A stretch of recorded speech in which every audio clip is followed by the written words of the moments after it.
اعصاب کے لیے پوٹیشیم بہت اہم کردار کرتا ہے. اعصاب کے جو ہمارے سگنلز ہوتے ہیں اس میں وہ فعال ہوتا ہے. زنک ہے جو ہمارا میٹابولزم جو ہے اس کو متحرک کرتا ہے, یعنی جو ہمارے جسم میں کیمیاوی تبدیلیاں ہو رہی ہوتی ہیں اس کو وہ آگے بڑھاتا ہے, اس کام کرتا ہے.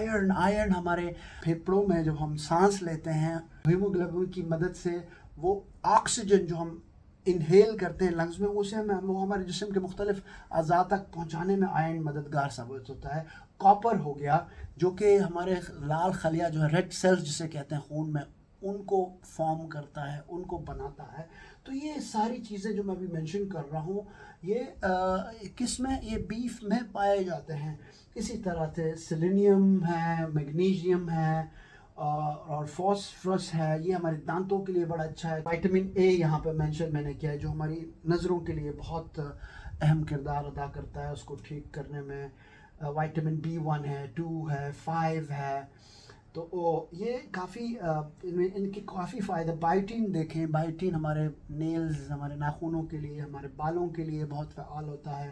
فولیٹ یہ جو حاملہ خواتین ہوتی ہیں اس کے لیے یہ بہت ضروری ہوتا ہے. پھر B12 ہمارا جو DNA ہے ہمارے سیلز کے اندر جو جس سے زندگی سارا یہ جو ہمارا نظام ہے اس کا جو بیس ہے, جو کور ہے وہ DNA میں ہے, وہ B12 میں پایا جاتا ہے. B12 آپ کو شاید ہی کوئی سبزی ہو جس میں ملتا ہو, شاید میرے خیال سے مشروم میں آپ کو B12 جو ہے وہ وائٹامن B12 ملے گا, ورنہ آپ کو وہی بیف میں فراہم ہے. اسی طرح سے کارنیٹین ہے جو ہمارے دل اور دماغ کے لیے فائدہ مند ہے. یہ کولین ہے جو ہمارے حافظے کے لیے مددگار ثابت ہوتا ہے. کریٹین ہے جو ہمارے مسلس کو بننے میں, بڑا کرنے میں فعال ہوتا ہے.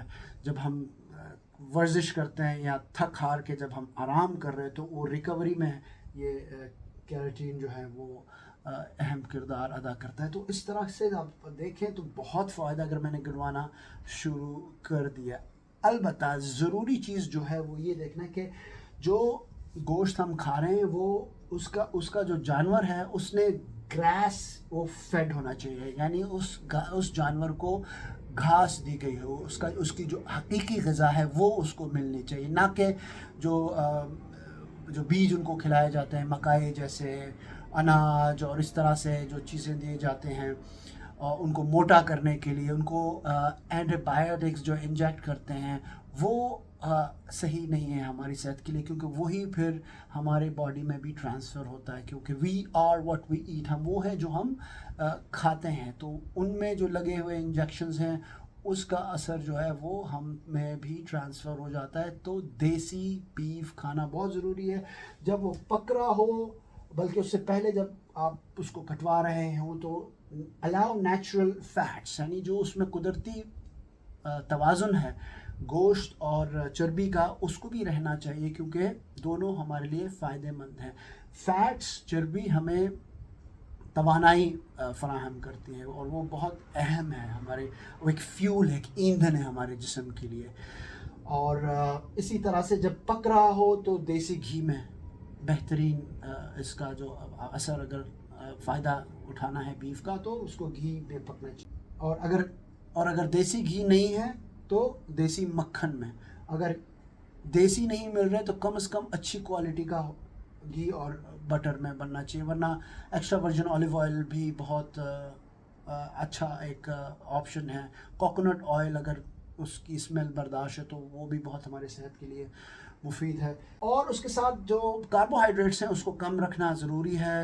ہمارا جو کلچر ہے اس میں ہم روٹیاں اور پراٹھے اور پوریاں یہ سب بناتے ہیں, لیکن اس سے اگر اجتناب کیا جائے تو بہتر ہے, کیونکہ اس سے شوگر لیول ہائی ہو جاتا ہے. اور جب یہ میٹ یعنی بیف اور کاربوہائیڈریٹس کا جب آپس میں ٹکراؤ ہوتا ہے ہاضمے کے بعد, اس کے ذرات جو ہیں وہ پھر تھوڑے سے چپچپاہٹ والے ہوتے ہیں, اس سے ایک ایک مرحلہ شروع ہوتا ہے جسے AGE کہتے ہیں، ایڈوانس گلائکیشن اینڈ پروڈکٹ ہے، جو کہ جس کے کافی نقصانات ہیں، اس پہ میں مزید کبھی آگے گفتگو کروں گا. جی اس کے علاوہ شوگری آئٹمز بھی، جیسے آپ گوشت بنا رہے ہیں اس میں آپ نے مائنیز لگا دیا، برگرز بنا رہے ہیں اس میں آپ نے کیچپ لگا دیا، اور باربیکیو ساس لگا دیے، جو بوتلیں ملتی ہیں ان کے اندر بھی شوگر پائی جاتی ہے. وہ شوگر نہیں تو پھر ہائی فرکٹوز کارن سیرپ ہوتا ہے، جو کہ پھر یہ بیف کے ساتھ مل کر ہاضمے کے بعد ہمارے لیے وہی ایڈوانس گلائکیشن